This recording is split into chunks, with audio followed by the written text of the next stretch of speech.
मंच पर बुलाना चाहूंगी गिरीश गौतम जी को। पूर्व विधानसभा अध्यक्ष रहे हैं, वर्तमान विधायक हैं। और मैं अपने सहयोगी विवेक शुक्ला को भी मंच पर बुलाना चाहूंगी कि वो आए और इस सेशन को आगे बढ़ाएं, विंध्य की विकास पर उनसे बात करें, किस तरीके से विंध्य नए आयाम गढ़ रहा है उस पर चर्चा करें, क्योंकि लगातार विंध्य में काम हो रहा है, बेहतर काम हो रहा है, चाहे वो शिक्षा का क्षेत्र हो, स्वास्थ्य का क्षेत्र हो, इंफ्रास्ट्रक्चर की बात हो, या फिर हम इस चीज़ की बात करें कि लगातार नई नई इंडस्ट्री भी यहाँ पर आ रही है। तो किस तरीके से वो इसको देखते हैं और कहाँ पर कमी रह गई, कहाँ पर और काम करना है, हर विषय में आज विस्तार न्यूज इस मंच से बात कर रहा है। विंध्य की उड़ान में हर पहलू पर बात करें। ओवर टू यू विवेक। बहुत बहुत शुक्रिया रसिका। और जब हम विंध्य की उड़ान की बात कर रहे हैं तो विंध्य के क्षेत्र में विंध्य को लेकर एक बड़ा नाम है, वो नाम है गिरीश गौतम जी का। गिरीश गौतम जी, बहुत बहुत स्वागत आपका। और अगर हम विंध्य की बात कर रहे हैं तो विंध्य को आप इस वक्त उड़ान के मामले में, विकास के मामले में कहाँ खड़ा देख रहे हैं? क्योंकि बातें जो सामने आ रही है वो यही है कि विंध्य में लगातार विकास हो रहा है और वो दिख भी रहा है, लेकिन आप अपनी नज़रों से कहाँ देख रहे हैं विंध्य को? अब इसको ऐसे ही कहा जा सकता है कि ठहरे हुए पानी को खोल करके हमने बहाव कर दिया है। जो हर खेत तक पहुंचने का प्रयास कर रहा है, पहुंचा रहे हैं। तो विकास को उसी दृष्टिकोण दे दिए, रुके हुए चीज़ को हमने खोल करके ऐसा कर दिया कि जो विकास दिखाई पड़ने लगा।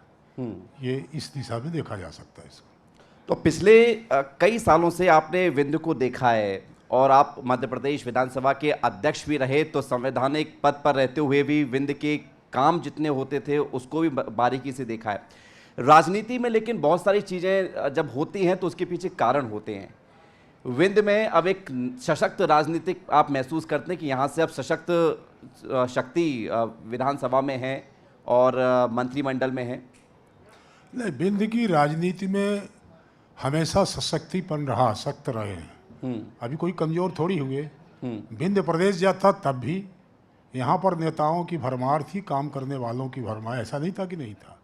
और आज भी स्थिति है, नया युग है, नए युग में भी उसी तरह की ताकत है अपनी। इसीलिए तो आप देखते हैं कि हर बार हमारे मुख्यमंत्री जी आते हैं या और लोग आते हैं और हर बार विंध्य के क्षेत्र के विकास के लिए नई नई सौगात।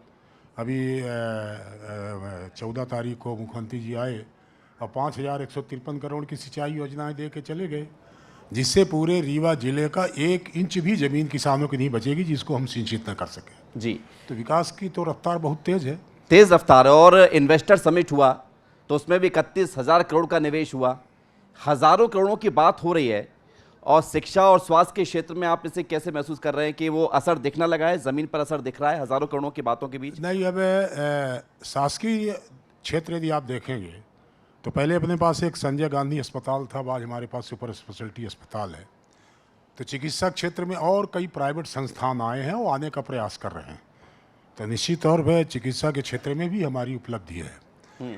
शिक्षा के क्षेत्र में कॉलेज का विस्तार होना, पहले कॉलेज यहाँ केवल 2 ही 3 हुआ करते थे रीवा शहर के भीतर, आज हर बड़े कस्बे के भीतर एक महाविद्यालय है। और ऐसा महाविद्यालय नहीं है, जैसे हमारे क्षेत्र के भीतर ही 2-2 महाविद्यालय हैं, दोनों में 2400 लड़के पढ़ रहे हैं। मऊगंज के भीतर है, हनुमाना के भीतर है। तो हमने महाविद्यालयों की भी संख्या बढ़ाई है।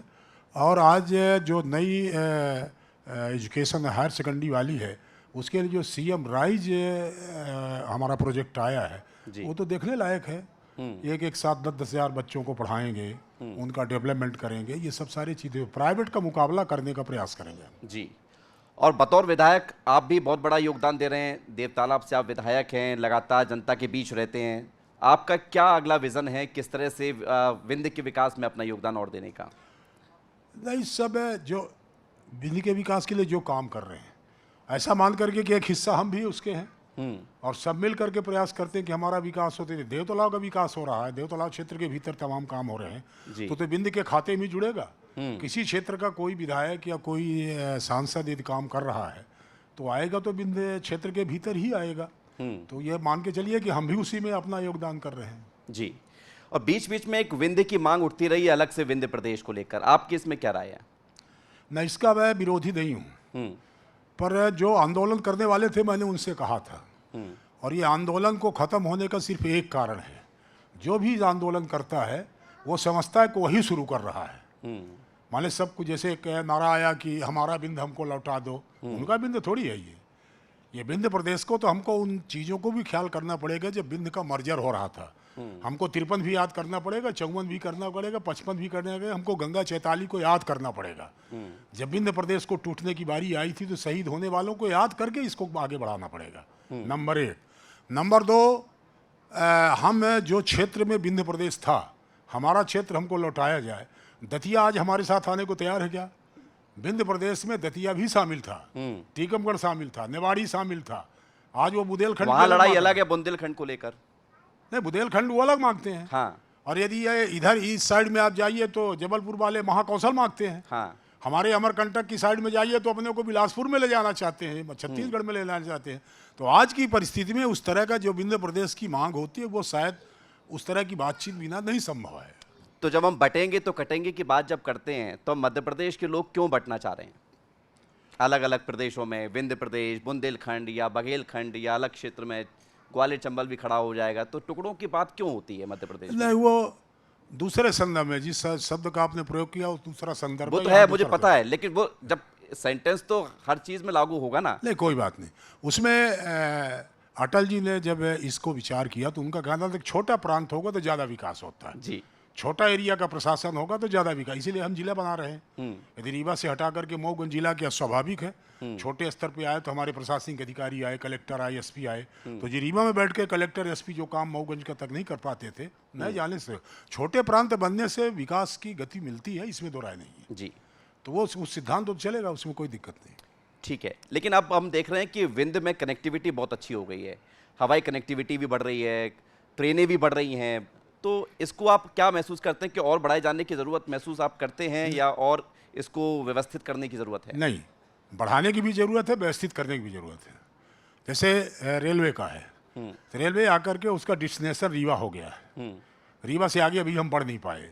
हमको सिंगरौली जाना है, हमको इलाहाबाद जाना है, हमको मिर्ज़ापुर जाना है, और कहीं पर जो डेस्टिनेशन है यदि उतना इंडस्ट्रियल एरिया नहीं है तो हमारा जो वो इस तरह का जो काम कर रहा है वो ठीक नहीं हो पाएगा।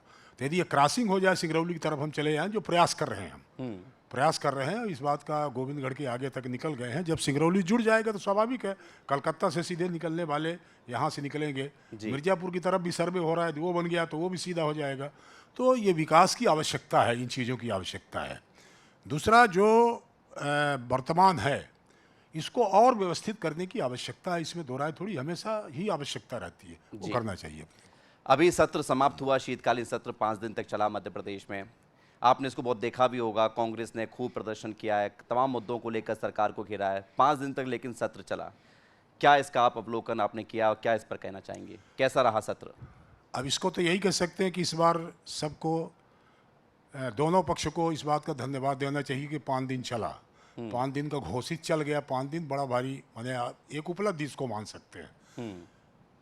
आजकल जो विधानसभा या संसद के भीतर है, दरअसल जनता की अपेक्षा के लिए, जनता की बात के लिए विधायक या सांसद चुन के जाता है, वहाँ पहुँचता है, और जनता की एक तरह से आप ये कह सकते हैं कि उसका एक सपना है कि हमारे क्षेत्र में ये हो, वो बात कहने के लिए जाता है। पर कई बात होता है कि वो बात न कहते हुए दूसरी तरफ डाइवर्ट होकर के हम पूरे विधानसभा को या लोकसभा को विवादों में खड़ा कर देते हैं। और आज ही आपने देखा होगा, समाचार में था कि इस बार सबसे कम समय का उपयोग यदि हुआ है तो लोकसभा के भीतर हुआ है जी। तो झगड़े से तो कुछ मिलता नहीं, सिर्फ 105 घंटे चले। झगड़े से केवल अखबार में हमारा नाम आ जाएगा या छप जाएगा या आप लोग प्रचारित कर दोगे, उसके बाद वहाँ से मिलता कुछ नहीं है। तो मिलने के लिए वहाँ से मिले, क्योंकि इसलिए मैं जब स्पीकर था तो मैं कई बार दोनों पक्षों को कहता था कि ये एरिया मंथन की है। और जब मंथन हुआ था तो उसमें सारे पक्ष थे, देवता भी थे और दूसरे लोग भी थे, असुर भी थे। हाँ, दोनों थे। अब उसका नाम लेना उचित नहीं होगा, पर पक्ष सारे थे। और उससे मंथन से जो चीज़ निकला तो समाज के लिए फायदेमंद हुआ ना। तो यहाँ से मंथन से निकालने की आवश्यकता है, मंथन करना, उससे निकलना, और वो मंथन का केंद्र वही हो सकता है, विधानसभा हो सकता है। और आपका इतना बड़ा राजनीतिक जीवन, और अब आपने इतने सारे चुनावों में हिस्सा लिया है, अब एक देश एक चुनाव की बात हो रही है, संसद में हम देख रहे हैं कि संविधान को लेकर चर्चा हो रही है, क्या आप इस पर आपकी प्रतिक्रिया है? नहीं, एक देश एक चुनाव में दिक्कत क्या है? यदि 67 तक पहले चुनाव से लेकर के आम 67 तक एक देश एक चुनाव होता रहा, लोकसभा विधानसभा एक साथ होते रहे, तो अब अचानक ऐसी कौन सी बात होगी उसमें दिक्कत है? क्योंकि हमने कराया इसी संविधान के भीतर, 1950 के संविधान के भीतर ही तो दोनों एक साथ चुनाव हुए। बीच में कुछ विसंगतियां आई जिसके कारण से बीच में भंग करना पड़ा, तो कहाँ ले जाए? तो उसके लिए सलूशन निकाला। 5 साल के बाद वो आगे बढ़ जाता था कार्यकाल। अब उसका सलूशन ये कि जब भंग होगी विधानसभा या विधानसभा में चुनाव कराना पड़ेगा तो केवल हम शेष समय के लिए कराएंगे जी। तो शेष समय के लिए कराएंगे तो वो जाकर के वहीं फिर उस समय में फिट हो जाएगा, तो कोई दिक्कत नहीं आएगी उसमें। तो राह आसान है? आसान क्यों नहीं आसान है? चुनाव एक साथ होगा तो और अच्छा है। ये बार बार चुनाव में आप देखते होंगे चुनाव के लिए आचार संहिता 1 साल में कम से कम 100 दिन लगी रहती है। नगर पंचायत का चुनाव, पंचायत का चुनाव, सोसाइटी का चुनाव, तो आचार संहिता में एक बात तो होता है कि विकास के सारी योजनाओं का काम रुक जाता है जी। तो उसको जारी रखने के लिए एक बार हो गया, 3 महीने के भीतर हो गया 5 साल में, तो बाकी तो बचे हुए 5 साल में 4 साल बाद 9 महीने तो अपने पास रहेंगे ना काम करने के लिए, तो उसमें कोई दिक्कत नहीं। ठीक है, बहुत बहुत धन्यवाद, बहुत बहुत आभार गिरीश बहुत गौतम जी, धन्यवाद, आपने हमारे बहुत साथ वक्त दिया। बहुत बहुत तालियों के साथ धन्यवाद कीजिए। बहुत बहुत सबको- धन्यवाद। यहाँ पर बैठे हुए सबको प्रणाम, विस्तार न्यूज के सभी जो दर्शक देख रहे हैं उनको भी प्रणाम।